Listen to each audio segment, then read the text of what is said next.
Alrighty. So,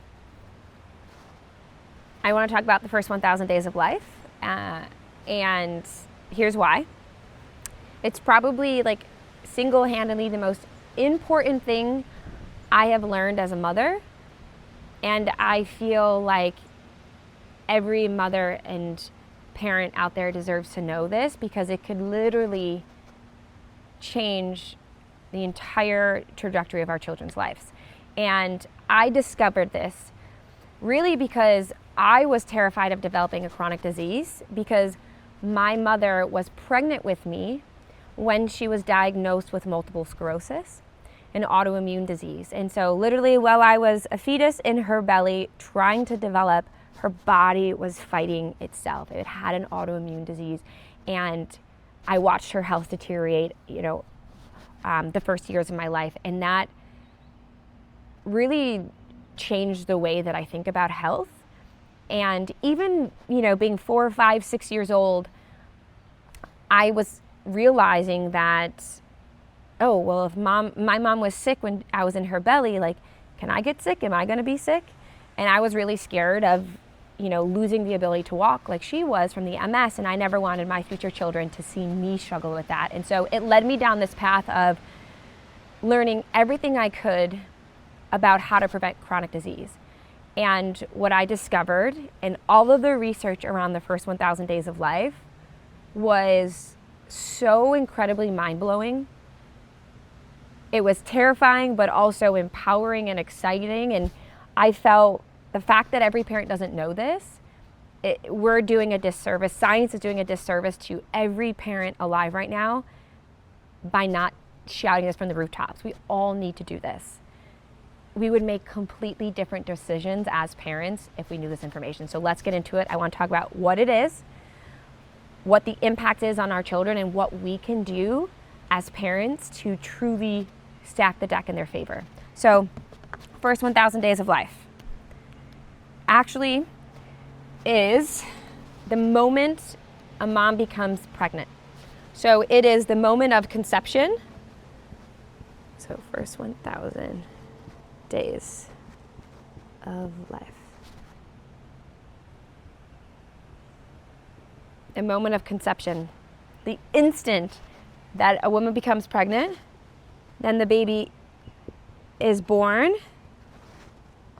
up to 2 years of age. That's it. It is a tiny window of life.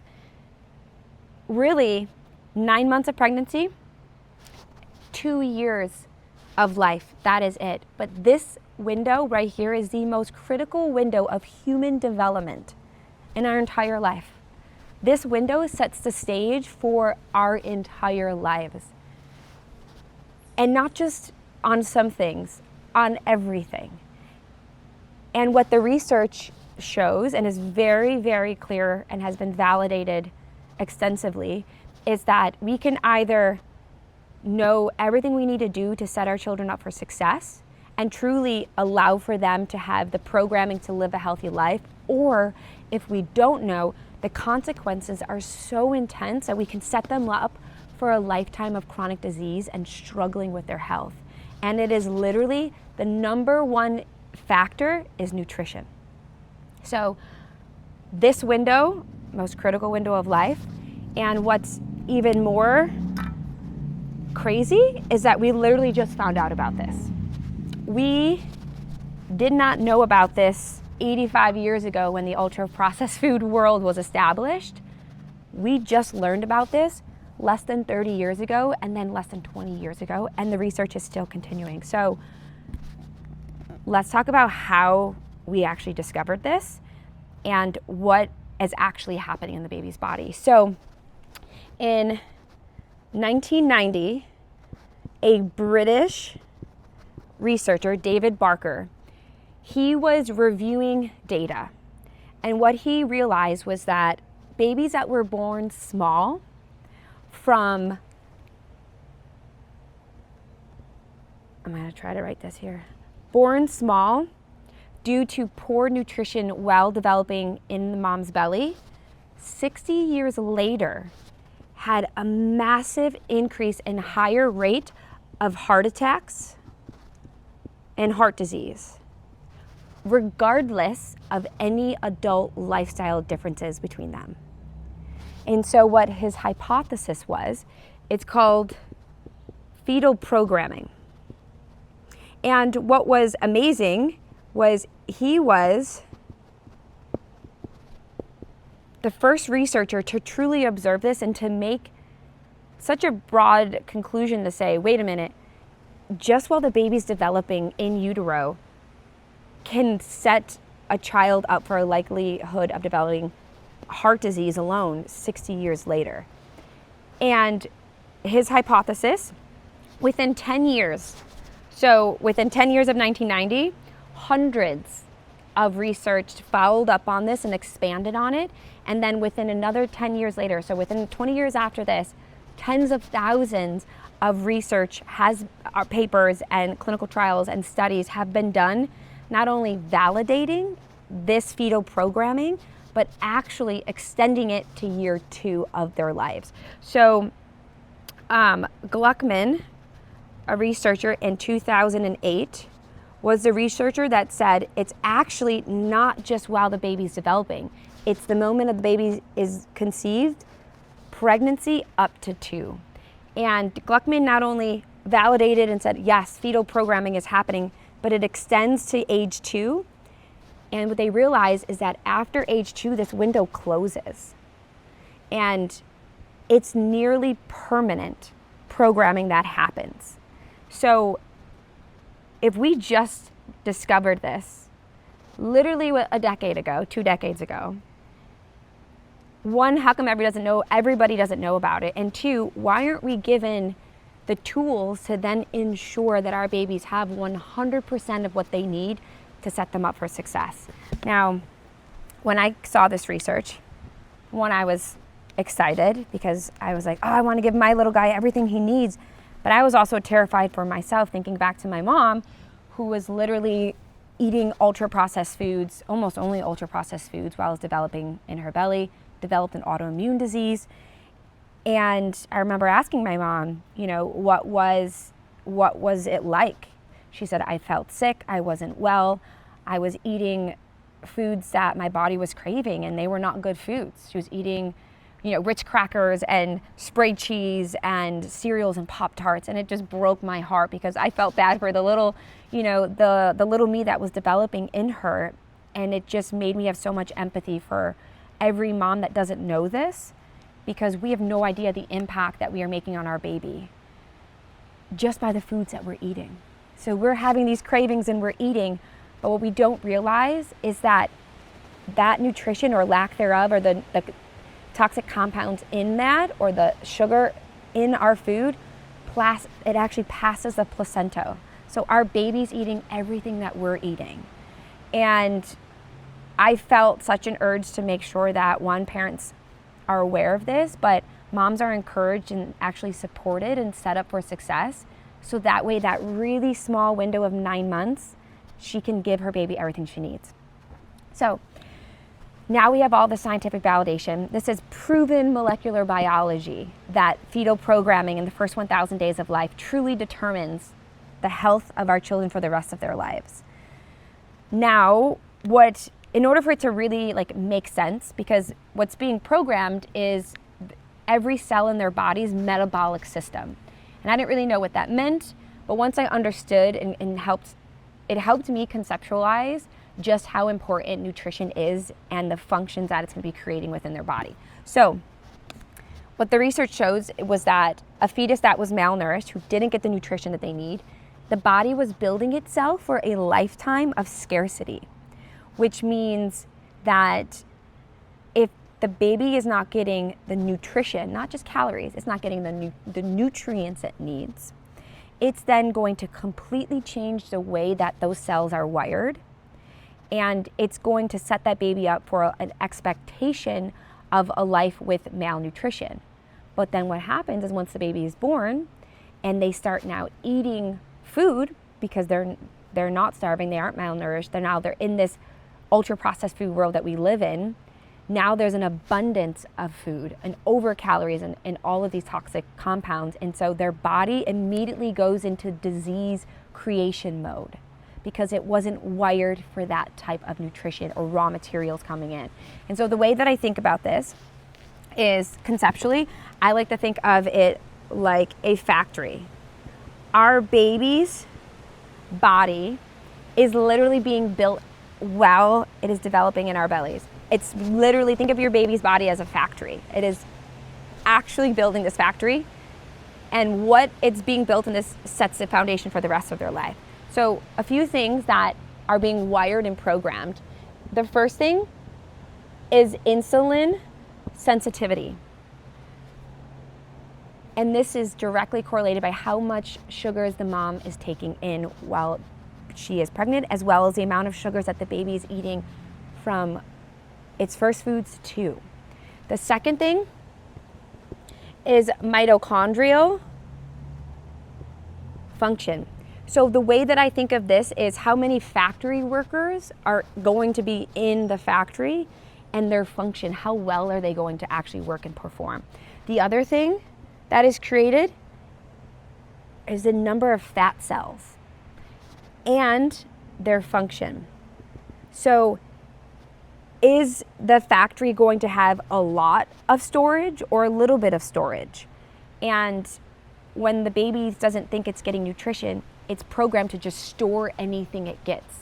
So when it does start to eat food, it's going to just it's just going to accumulate everything because it thinks it's in a permanent state of famine.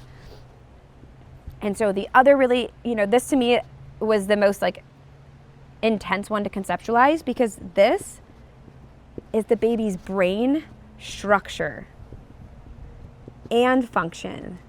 So literally, the brain, it's folding and how it's actually formed and developed, 80 to 90% is solidified and locked in at this stage. That means your baby's cognitive function for them as they go throughout school, as they become an adult, their memory, their cognitive function, even their mental health, everything is set in this window predominantly.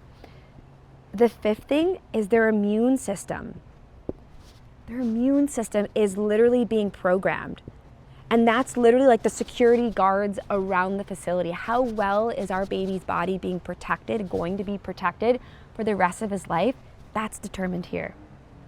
Then the sixth thing is stress response.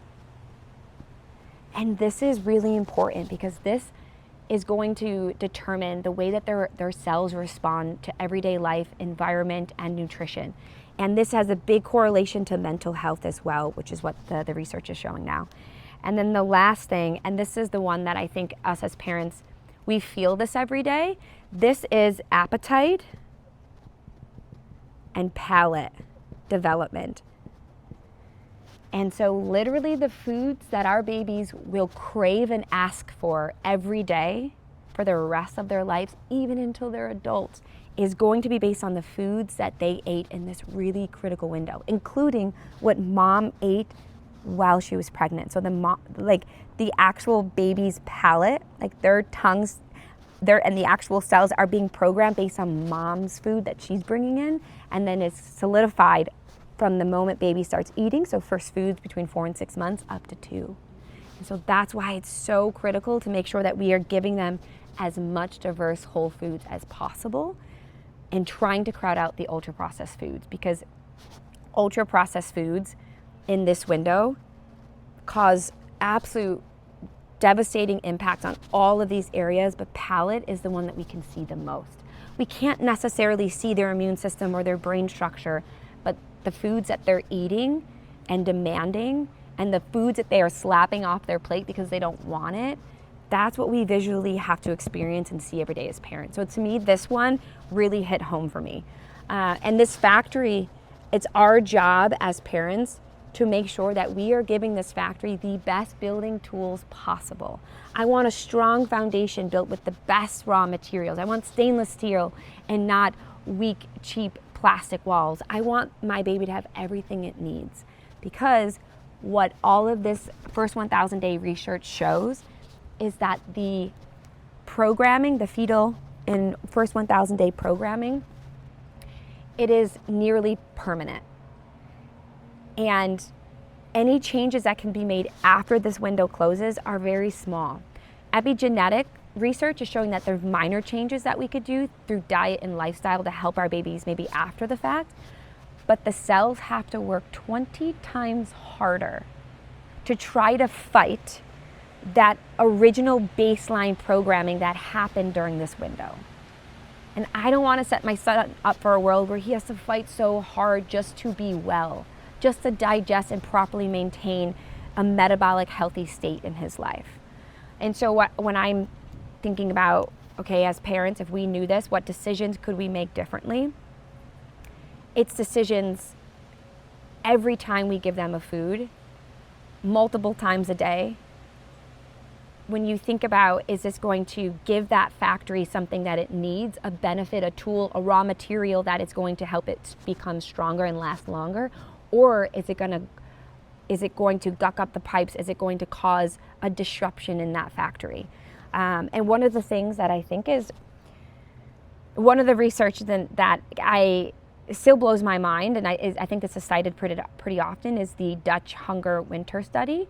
So the 1944 to 1945 famine that happened, all of the pregnant women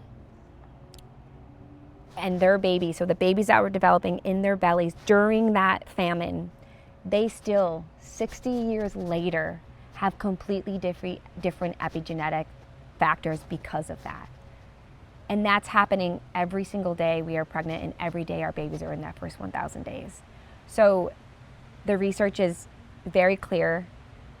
It can be terrifying, it can be overwhelming, but it also can be encouraging, because now, if we actually know this as parents, we can now make the best decisions possible, because the research shows that it's not just for our babies and our health, it's actually our great baby, our great grandchildren are being programmed based on what I am eating while I am pregnant right now with my little guy, which is a crazy concept, which means my great grandma, what she ate, literally determined the state of my body right now. And that's the importance of nutrition. It's not just, a little bit of ultra processed foods or a little bit of good food here and there. It's no, we have to ensure, it is essential that we are making sure we are getting proper nutrition, because we are literally setting the future for our next generations. And I want to make sure that we're stacking the deck in their favor, because if we're not, the consequence